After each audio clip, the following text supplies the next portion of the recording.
Délicatement posée dans son vallon provençal, l'abbaye de Sénanque, du haut de son petit clocher de lauze, affronte bravement depuis près de 900 ans les assauts d'un Mistral peu aimable. Fondée au XIIe siècle par un ordre monastique porté par Laura de Saint-Bernard, elle offre une architecture romane aux lignes douces et pures, aux proportions humaines. Sobre et dépouillée, où l'invisible devient visible, où rien ne détourne le moine de sa prière. Sénanque, longtemps oubliée dans sa solitude, conservée par miracle, est une relique du Moyen Âge.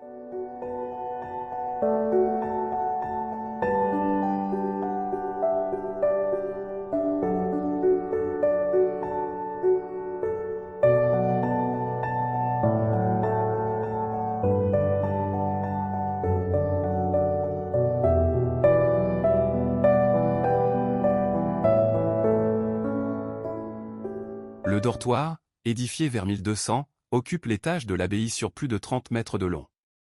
12 baies en plein cintre éclairent l'ensemble, tandis qu'une rose à 12 lobes, semblable à celle de la façade méridionale de l'abbatiale, a été percée dans le pignon ouest. 2 escaliers desservent le dortoir. L'escalier des matines permettait à nos anciens de se rendre à l'église pour vigile, soit entre 2 et 3 heures du matin selon les saisons. Au signal donné, les moines se lèvent sans retard, et s'empressent de se rendre à l'œuvre de Dieu. Une niche est ménagée dans le mur à côté de l'escalier, elle accueille la lampe qui brûle toute la nuit. Si le cloître est le centre de l'abbaye, l'église en est le cœur. Sobre, dépouillée mais aux lignes pures, douce où rien ne vient briser l'harmonie des formes et des proportions. L'église est faite de symboles. Il faut en posséder les clés de lecture, pour comprendre aujourd'hui la disposition en croix latine, les différents degrés, avant d'accéder au sanctuaire, les 4 évangiles dans la coupole du transept, la Sainte Trinité inscrite dans l'architecture.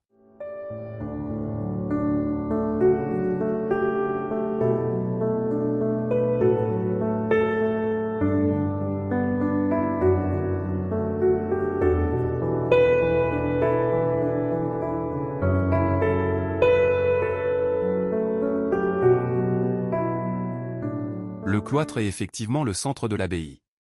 Tous les bâtiments sont organisés autour de cet espace, ils distribuent, organisent la circulation. En son centre, le préau, un petit jardin ornemental dont la beauté naturelle est déjà en soi une leçon de vie, pour la communauté. Chaque galerie a un rôle précis. La galerie Est, accolée à l'église, est réservée aux activités spirituelles. La galerie Nord est réservée à la lecture. C'est là qu'est logé l'armarium dans lequel étaient disposés les ouvrages de l'abbaye. La salle du chapitre a été achevée en 1202. L'accès se fait en descendant 3 marches. Les bancs de pierre placés le long des murs encadrent le siège du père abbé qui siège au centre. La salle se caractérise par la finesse de son acoustique. La parole s'y fait entendre sans effort, grâce notamment aux 6 croisées d'ogives. Les activités pratiquées dans cette salle étaient autrefois multiples. Méditation, lecture, noviciat, raccommodage ou simplement pour venir s'y réchauffer.